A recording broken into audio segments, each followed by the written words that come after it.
Marah itu tidak salah. Yang salah itu kalau jadi pemarah. Marah itu dibolehkan. Yang nggak boleh terlalu sering marah-marah. Marah sekali atau dua kali menandakan kalau kita itu sehat. Tapi kalau keseringan marah berarti mental kita lagi bermasalah. Marah itu muncul akibat dari ketidaksabaran. Ketidaksabaran muncul karena apa yang kita harapkan tidak sesuai atau tidak berjalan sesuai dengan kenyataan. Semua orang pasti punya rasa marah, dan itu baik bila dilakukan pada kondisi dan porsi yang tepat. Tapi kalau dikit-dikit marah, hati-hati karena akan dapat merusak apa yang sudah Anda lagi bangun. Salah sedikit marah, tidak sesuai marah, pokoknya apa-apa marah-marah. Saya mau bahas dampak sering marah untuk lingkungan pekerjaan, lingkungan pertemanan, dan lingkungan keluarga. Dalam lingkup pekerjaan, kalau Anda sering marah-marah, Anda bisa kehilangan jabatan. Dalam hal teknis, Anda sangat bagus dalam pekerjaan. Tapi, bila Anda tidak menguasai emosi, Anda tidak akan bisa menjadi pemimpin. Kalaupun Anda menjadi pemimpin, Anda mungkin ditakuti, tapi jangan pernah berharap untuk dihormati. Untuk mendapatkan pekerjaan, mungkin skill yang kita punya bisa memudahkan kita untuk mendapatkan pekerjaan itu. Tapi untuk naik ke level jenjang yang lebih tinggi atau jabatan yang lebih tinggi, Anda butuh yang namanya leadership atau jiwa kepemimpinan. Dan salah satu syarat untuk menjadi pemimpin yang hebat adalah bisa mengontrol emosi dan tidak suka marah-marah. Kebayang kalau Anda menjadi seorang leader di sebuah tim marketing. Saat omset turun, Anda marah-marah. Salah dikit marah-marah. Semua Anda salahkan. Padahal semua yang terjadi, baik omset itu naik atau turun, ya tergantung pemimpinnya, tergantung nahkodanya. Siapa nahkodanya? Ya Anda sendiri. Hati-hati loh. Orang bisa bertahan di pekerjaannya bukan semata-mata karena uang. Karena uang dia bisa dapatkan di tempat lain. Kalau dia tidak nyaman, dia bisa berhenti dan Anda bisa kehilangan tim. Pemarah itu sangat tidak disukai oleh teman-teman satu tempat kerjanya. Menjadi rekan kerja aja dia tidak cocok, apalagi menjadi seorang pemimpin. Kalaupun dia bisa memimpin, mungkin kakeknya yang punya perusahaan itu.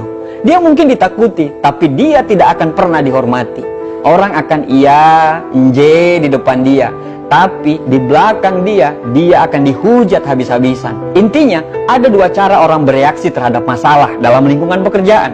Yang pertama, dia suka marah-marah. Yang kedua, dia lebih memilih diam dan mencermati apa yang sebenarnya terjadi. Mending memilih diam deh, karena diam nggak akan bisa ketebak arah pikiran kita kemana. Tapi kalau marah-marah, bisa ketebak arah pikiran kita kemana. Kenapa singa lebih ditakuti daripada anjing? Karena anjing suka sekali menggonggong, sedangkan singa lebih banyak memilih diam.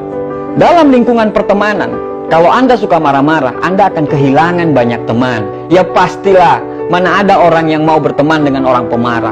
Orang gak bakal nyaman lah. Ada beberapa hal sehingga Anda dijauhi teman. Yang pertama terlalu sibuk, yang kedua terlibat urusan cinta, yang ketiga tidak tahu cara meminta maaf, yang keempat beda prioritas, dan yang kelima adalah suka meremehkan dan suka marah-marah. Coba lihat sekitar kita, berapa banyak kasus pertemanan yang bubar karena marah-marah. Banyak sekali. Pertemanan itu adalah saling mengisi dan saling menerima. Tapi bukannya harus ngomong begini, kan mereka tahu saya itu pemarah, mereka harus terima dong. Ya nggak gitu juga, kelemahan itu ditutupi, bukan diumbar-umbar. Kelemahan itu diperbaiki supaya kita bisa mengisi satu sama lain.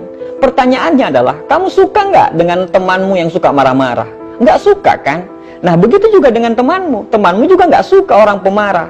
Jadi perlakukanlah temanmu sama seperti kamu memperlakukan dirimu sendiri. Kita bisa sukses di kemudian hari karena kita punya lingkungan yang mendukung. Salah satunya adalah teman. Janganlah marah-marah mulu. Lindungilah dan peliharalah temanmu.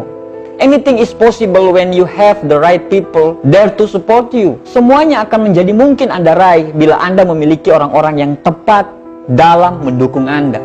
Jagalah pertemanan, karena pertemanan itu ibarat sebuah buku. Hanya butuh beberapa detik untuk membakarnya, tapi butuh waktu tahunan untuk bisa menuliskannya kembali. Dalam lingkungan keluarga, Anda akan kehilangan respek dari anak dan keluarga Anda apabila Anda sering marah-marah. Like father, like son. Bapak yang pemarah akan membuat anaknya tumbuh menjadi pemarah. Lingkungan keluarga jadi nggak nyaman. Harusnya lingkungan itu menjadi surga dunia bagi kita. Karena kita suka marah-marah, akhirnya surga itu menjadi neraka bagi keluarga. Bagi para ayah atau suami, coba kita bayangin. Waktu kita untuk keluarga itu dalam satu hari itu sangat sedikit. Kebayang kalau isinya hanya marah-marah. bukan surga yang Anda ciptakan, tapi neraka yang bikin anak dan istri Anda menjadi tidak betah. Bagi istri atau ibu yang suka marah-marah, hati-hati, Anda akan jauh sama anak-anak. Dan kalau suami sudah tidak nyaman di rumah, dia bisa mencari kenyamanan di tempat yang lain. Anda akan dicap sebagai ibu atau ayah yang pemarah. Akibatnya, anak-anak Anda menjadi takut. Hati-hati kalau mereka udah takut. Anak-anak kita tidak akan pernah bercerita masalahnya kepada kita. Kalau sudah begitu, akan jadi bahaya. Misalnya, pas anak kita kena bully, dia ingin mengadu tapi takut kena damprat. Akibatnya apa? Depresi. Dan bila anak-anak kita sudah depresi, hati-hati. Dia akan melakukan hal-hal di luar kontrol kita. Pas anak kita nilai matematikanya selalu jelek, kita marah-marah. Padahal bisa jadi dia lemah di matematika, tapi mungkin dia kuat dalam mata pelajaran yang lain. Anda tidak bisa memaksa seekor burung elang untuk lomba berenang dengan ikan cupang, kan? Sifat yang baik lebih bernilai daripada pengetahuan, uang, atau kehormatan bagi seseorang yang memiliki sifat tersebut. Jangan sampai sifat pemarahmu menghancurkan apa yang sudah Anda bangun. Jangan sampai sifat pemarahmu bisa menghilangkan rasa cinta keluargamu. Jangan sampai sifat pemarahmu bisa membuat Anda bisa kehilangan teman. Berubahlah, tidak ada kata terlambat. Dewasalah, karena ciri-ciri kedewasaan adalah bisa mengontrol rasa marah. Berubahlah dari sekarang, atau Anda bisa kehilangan semuanya. Jangan banyak marah-marah. Hidup ini indah, nikmatilah dengan senyuman dan tutur kata yang indah. Tidak ada manusia yang sempurna, yang ada manusia yang selalu sadar akan kekurangannya, dan dia tidak pernah bosan untuk selalu memperbaikinya. Semoga saya, Anda, dan kita semua dijauhi dari sifat pemarah. Terima kasih.